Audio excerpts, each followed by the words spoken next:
یہ بات ہے قرآن کی۔ یہ کوئی قرآن نہیں ہے، یہ ایک جھوٹے شاعر کی شاعری ہے۔ یہ بات ہے اس آگ کی جو ایک بیوی نے اپنے شوہر کی تسکین کے لیے جلائی۔ مجھے محمد کو دیکھ کر سکون نہیں ملتا۔ غلاموں، یہ کانٹے اس کی راہ میں بچھاؤ۔ یہ بات ہے اس انسان کی جس نے بھرے بازار کے اندر رسول اللہ کی توہین کی۔ اے مکہ کے لوگوں، اس کی بات مت سنو، یہ میرا بھتیجا محمد ہے، یہ لوگوں پر جادو کرتا ہے۔ اسے نقصان پہنچانے کے لیے سب کچھ کرو جو تم کر سکتے ہو۔ یہ بات ہے ابو لہب کی۔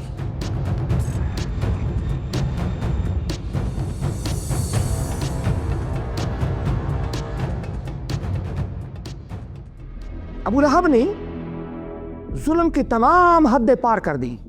اللہ کے رسول کو وہ گالیاں دیتا، بڑے بازار میں اللہ کے رسول کی توہین کرتا، اللہ کے رسول کو اذیت پہنچاتا۔ میرا بھتیجا اپنے آباء و اجداد کے دین سے منہ موڑ چکا ہے، کہتا ہے صرف ایک خدا کی عبادت کرو، ہم نے اس سے برا کچھ نہیں سنا۔ اس سارے معاملے کی شروعات تب ہوئی جب ایک دن مکہ میں سورج کی کرنیں سرزمین کو چوم رہی تھیں، اونٹ اپنی رفتار سے دوڑ رہے تھے، کچھ لوگ آئینے میں اپنی شکل دیکھ رہے تھے، کوئی ناشتہ کر رہا تھا اور کوئی ابھی تک بستر کے اوپر انگڑائیاں لے رہا تھا۔ صبح ہو گئی پھر بھی وہ بستر میں ہیں۔ اور کیا کرتے ہو؟ سارا دن بستر میں لیٹے رہو گے؟ لیکن ادھر کوئی صفا پہاڑی پر چڑھ رہا تھا۔ بابا، پہاڑ پہ کون چڑھ رہا ہے؟ یہ پہاڑ تھا جس پر چڑھ کر لوگ دوسرے لوگوں کو بلاتے، کوئی خاص بات کہنی ہوتی انہیں لا کر آگاہ کرتے۔ اللہ کے رسول صلی اللہ علیہ وسلم کوئی صفا پہاڑی پر چڑھنے کے بعد آپ نے گہری سانس لی اور پکارا، یا صباحا۔ یہ اذان تھی، نہ ہی کوئی سوداگر کی صدا، بلکہ یہ خطرے کی گھنٹی تھی۔ لوگوں، میری بات سنو، تم پر ایک خطرہ آن پڑا ہے۔ لوگ جہاں تھے، دکانوں میں، صحراؤں میں، گھروں میں دوڑتے ہوئے آئے۔ جب وہ سب لوگ کوئی صفا کے نیچے جمع ہو گئے، اللہ کے رسول نے ایک نظر سب کو دیکھا اور پھر کہا، اگر میں تمہیں یہ کہوں کہ اس پہاڑ کے پیچھے ایک لشکر ہے جو تم پر حملہ آور ہونے والا ہے، تو کیا تم میری بات مان لو گے؟ سب نے یک صبح ہو کر کہا، جی ہاں، بالکل کریں گے۔ آپ سچے ہیں، آپ امین ہیں، آپ محمد ہیں۔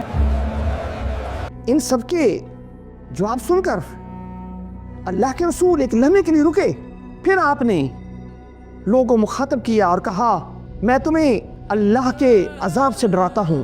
وہاں ماحول یکسر تبدیل ہو گیا، سختہ طاری ہو گیا، لوگ حیرت زدہ رہ گئے، ایک دوسرے کو دیکھنے لگے۔ یہ کیا کہہ رہے ہیں؟ عجب بات ہے، کیا وہ واقعی اپنے آباء و اجداد کے دین کو چھوڑ رہا ہے؟ اپنے خداؤں کو ناراض کر دیں۔ ان میں سے ایک آدمی آگے بڑھا، نفرت سے بھرا ہوا تھا، وہ چلایا، بھتیجے، تبا لکا علی ھذا جمعتنا۔ تو ہلاک ہو جا، کیا تو نے اسی لیے ہمیں بلایا تھا؟ یہ آدمی کوئی اور آدمی نہیں تھا بلکہ نبی صلی اللہ علیہ وسلم کا چچا ابو لہب تھا، لیکن اس کی مدعا آسمان سے ٹکرا کر واپس اسی کے گلے میں آ گئی، اس کے نصیب میں جہنم لکھ دی گئی۔ اللہ تعالیٰ کے رسول صلی اللہ علیہ وسلم مختلف جگہوں پر جاتے، وحدانیت کی تبلیغ کرتے، ابو لہب ان کے پیچھے پیچھے دوڑتا، بازار کے شریف لڑکوں کو اللہ کے رسول کے پیچھے لگا دیتا، وہ اللہ کے رسول کو پتھر مارتے، آپ کو تنگ کرتے، راستے سے ہٹاتے، لیکن اللہ کے رسول صلی اللہ علیہ وآلہ وسلم اپنی تبلیغ میں، اپنی محنت میں، اپنی کوشش میں مسلسل لگے رہے۔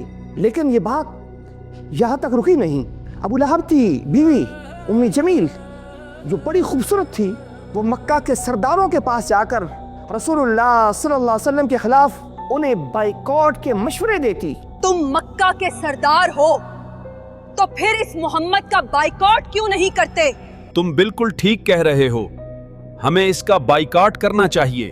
ابو لہب اور ام جمیل کے دل میں لگی آگ اب بھی ٹھنڈی نہ ہوئی۔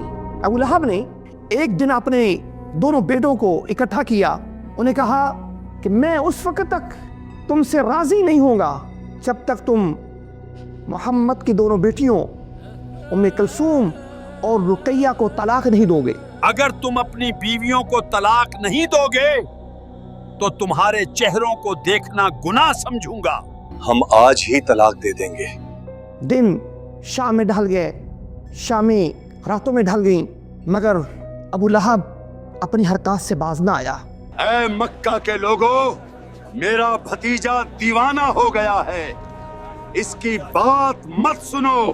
بالآخر اللہ تعالیٰ نے نبوت کے 10ویں سال سورۃ لہب نازل کی، جس میں ابو لہب اور اس کی بیوی ام جمیل کے سارے کرتوت واضح کر دیے۔